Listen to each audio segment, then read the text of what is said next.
राम राम दोस्तों। संसद में आज 24 जुलाई मानसून सत्र का तीसरा दिन है। कल वित्त मंत्री ने बजट पेश किया था। बुधवार को सुबह संसद शुरू होने से पहले विपक्षी नेताओं ने संसद के बाहर केंद्र सरकार के बजट के विरोध में प्रदर्शन किया। इंडिया ब्लॉक के नेताओं ने कहा, इस बजट से 90% देश गायब है। सिर्फ बिहार और आंध्र प्रदेश को खुश किया गया क्योंकि यहाँ के मुख्यमंत्रियों के भरोसे केंद्र की सरकार चल रही है। यह मोदी सरकार बचाओ बजट है। लोकसभा और राज्यसभा की कार्रवाई शुरू होने के बाद सदन में भी बजट को लेकर हंगामा हुआ। प्रश्नकाल में राज्यसभा में चर्चा के दौरान विपक्ष के नेताओं ने वॉकआउट किया। वे वित्त मंत्री निर्मला सीतारमण के खिलाफ सेम सेम का नारा लगाते हुए संसद से बाहर चले गए। विपक्ष द्वारा बजट को भेदभाव वाला बताने पर वित्त मंत्री निर्मला सीतारमण ने कहा, बजट में सभी राज्यों का नाम लेने का मौका नहीं मिला। कांग्रेस के नेतृत्व में विपक्ष के नेता जानबूझकर ऐसे आरोप लगा रहे हैं ताकि लोगों को लगे कि उनके राज्य को कुछ नहीं मिला। यह ठीक नहीं है। चर्चा के दौरान राज्यसभा में नेता विपक्ष मल्लिकार्जुन खड़गे ने सभापति से कहा, माता जी, वित्त मंत्री निर्मला सीतारमण बोलने में एक्सपर्ट है। इस पर राज्यसभा के सभापति जगदीप धनखड़ बोले, वो माता जी नहीं, आपकी बेटी की उम्र के बराबर है। तो दोस्तों, ये थी आज की खबर। विपक्ष ने किया बजट का विरोध। अब चलते हैं अगली खबर की तरफ। तो दोस्तों, बजट से ही एक और खबर आपको बताते चले। टैक्स घटने के बाद सोना 4,000 तक हुआ है सस्ता। तो और चांदी 3600 रुपये तक की गिरावट के साथ है। बाजार में सोना चांदी की कस्टम ड्यूटी घटने के बाद से 2 दिन में सोना 4,000 रुपये और चांदी 3600 रुपये सस्ती हो चुकी है। सरकार ने बजट में सोना चांदी पर कस्टम ड्यूटी को 15% से घटाकर 6% कर दिया है। इससे भाव में गिरावट आई है। बाजार के अगले दिन यानी आज 24 जुलाई को सोना 408 रुपये गिरकर 69,194 रुपये पर आ गया। वहीं 23 जुलाई को इसमें 3600 रुपये की गिरावट आई थी। वहीं चांदी आज 22 रुपये गिरकर 84,897 रुपये प्रति किलो पर आ गई है। कल चांदी में 3600 रुपये की गिरावट देखी गई थी। तो दोस्तों, बजट में टैक्स घटाने की वजह से सोना और चांदी की कीमतों में गिरावट देखी गई है। तो अब चलते हैं अगली खबर की तरफ। ओडिशा के बालासोर में बुधवार को एक मिसाइल की टेस्टिंग होनी है, जिसके लिए 10 गांव के 10,000 से अधिक लोगों को सुरक्षित जगह पर शिफ्ट किया गया है।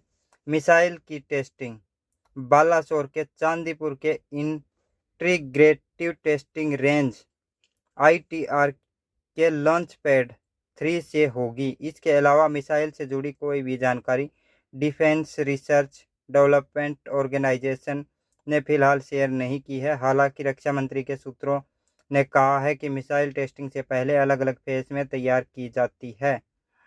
इसमें तय किया जाता है कि जमीन पर कितनी दूरी तक मिसाइल का प्रभाव पड़ेगा। इसी प्रोसेस के तहत DRDO ने ग्रामीणों को सुरक्षित स्थानों पर पहुंचाया है। इसके अलावा उन्हें मुआवजे के लिए 300 रुपये भी दिए गए हैं। हालांकि ग्रामीणों ने इस पर नाराजगी जताई है। गांव वाले बोले, 300 रुपये का मुआवजा काफ़ी कम है। गांव वालों ने कहा कि मुआवजा काफ़ी कम मिल रहा है। जिला प्रशासन ने अस्थायी रूप से विस्थापित लोगों के लिए तय की गई मुआवजे की राशि में लंबे समय से कोई बदलाव नहीं किया गया है।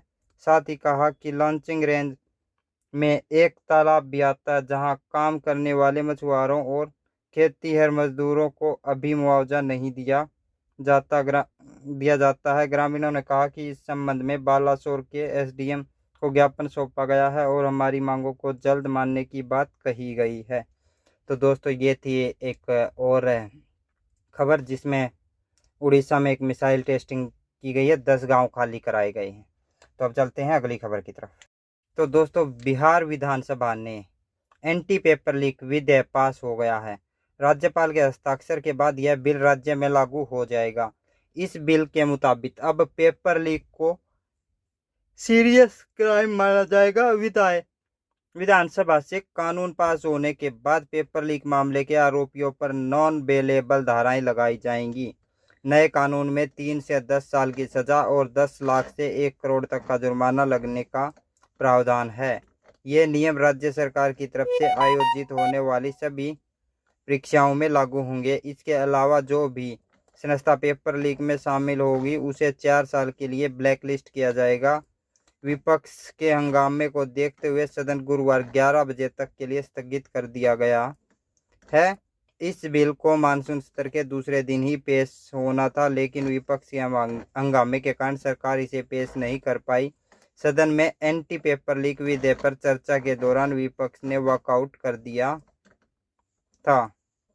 तो दोस्तों ये था बिहार में पेपर लीक विधेयक, जो अब राज्य क्या है ये राज्यपाल के दस्तकों के बाद कानून बन जाएगा और बिहार में लागू हो जाएगा। तो दोस्तों अब चलते हैं अगली खबर की तरफ। लोकसभा में विपक्ष के नेता और कांग्रेस नेता राहुल गांधी ने आज संसद में किसान नेताओं से मुलाकात की। किसान नेताओं का 12 सदस्यीय प्रतिनिधि मंडल संसद में राहुल के ऑफिस पहुंचा और लोकसभा प्रतिपक्ष नेता से मुलाकात की। किसान नेताओं से मुलाकात के बाद राहुल गांधी ने कहा, कांग्रेस ने अपने मैनिफेस्टो में एमएसपी की गारंटी देने की बात कही थी। हमने आकलन किया है, ये बिल्कुल किया जा सकता है। इस बारे में हमने किसान नेताओं के साथ बैठक की। हमने तय किया है कि इंडिया गठबंधन के नेताओं से चर्चा कर हम सरकार पर एमएसपी कानून गारंटी का दबाव बनाएंगे। राहुल का आरोप है किसानों को एंट्री की परमिशन नहीं, बाद में इजाजत मिली। मुलाकात से कुछ देर पहले राहुल ने किसानों को संसद के अंदर नहीं आने देने का आरोप लगाया था। राहुल ने कहा था कि हमने उन्हें यहां मिलने के लिए आमंत्रित किया था, लेकिन वे उन्हें यहां नहीं आने दे रहे क्योंकि वे किसान हैं। शायद यही कारण है कि वे उन्हें अंदर नहीं आने दे रहे। इसके बाद किसानों को अंदर जाने की इजाज़त मिली। तो दोस्तों ये था एक और राहुल गांधी को लेके मामला। अब चलते हैं अगली खबर की तरफ। हरियाणा के सीएम और हरियाणा के पूर्व सीएम सोशल मीडिया पर भिड़े। हुड्डा बोले, इसके हर काम का फुल स्टॉप लगा है। सैनिकों पलटवार आपकी राजनीति पर ही स्टॉप है।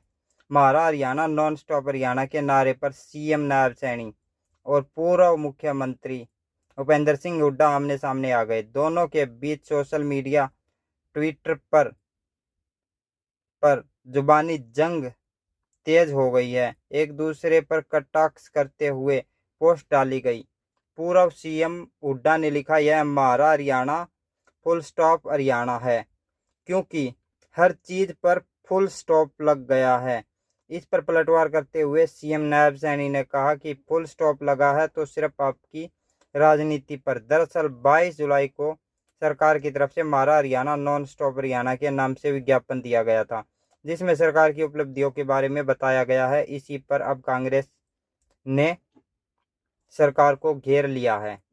हुड्डा बोले, हर काम पर फुल स्टॉप लगा हुआ है। 22 जुलाई को ही पूर्व मंत्री भूपेंद्र सिंह हुड्डा ने सोशल मीडिया पर एक्स पर वीडियो के साथ पोस्ट साझा की। उन्होंने कहा कि भाजपा का मारा हरियाणा नॉन स्टॉप हरियाणा नारा असल में मारा हरियाणा फुल स्टॉप हरियाणा है। उन्होंने कहा कि हर काम पर फुल स्टॉप लगा हुआ है। अस्पतालों में डॉक्टर, स्कूलों में टीचर और दफ्तरों में कर्मचारी नहीं हैं। तो दोस्तों ये था हरियाणा से खबर। दो हरियाणा के पूर्व सीएम और अभी के सीएम नायब सैनी दोनों ट्विटर पर एक दूसरे से भिड़ गए और एक दूसरे पे कटऑफ्स की तरह पोस्ट कर रहे हैं। तो दोस्तों अब चलते हैं अगली खबर की तरफ। हरियाणा और पंजाब के बीच अंबाला के पास स्थित शंभू बॉर्डर अभी नहीं खुलेगा। सुप्रीम कोर्ट ने बुधवार 24 जुलाई को कहा, शंभू बॉर्डर पर यथास्थिति बनाए रखी जाए। दरअसल किसान आंदोलन की वजह से हरियाणा सरकार ने इसे 5 महीने से बैरिकेडिंग कर बंद कर रखा है। राज्य सरकार ने हाई कोर्ट के आदेश को सुप्रीम कोर्ट में चुनौती दी थी। हाई कोर्ट ने 10 जुलाई को एक हफ्ते में शंभू बॉर्डर को खोलने का आदेश दिया था। यहाँ किसान 13 फरवरी से डेरा डाले हुए हैं। सुप्रीम कोर्ट ने कहा कि वह एक स्वतंत्र कमेटी गठित करने का प्रस्ताव करता है। इसमें प्रतिष्ठित व्यक्ति शामिल होंगे। ये किसानों और सरकारों से संपर्क कर उनकी मांगों का ऐसा व्यावहारिक समाधान खोज सकेगी जो सभी को स्वीकार होगा। सुप्रीम कोर्ट के जस्टिस सूर्यकांत और जस्टिस उज्जाल भुइया की बेंच ने एक हफ्ते में पंजाब और हरियाणा सरकारों से स्वतंत्र समिति के लिए सदस्यों के नाम सुझाने को कहा गया है।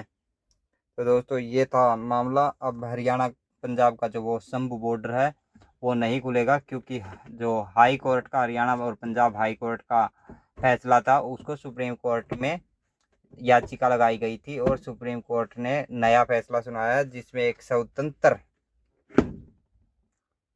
स्वतंत्र समिति बनाने की बात कही गई है। इस तरह की समितियां तो पहले भी बन चुकी हैं पर उनका कोई रिजल्ट नहीं निकला है।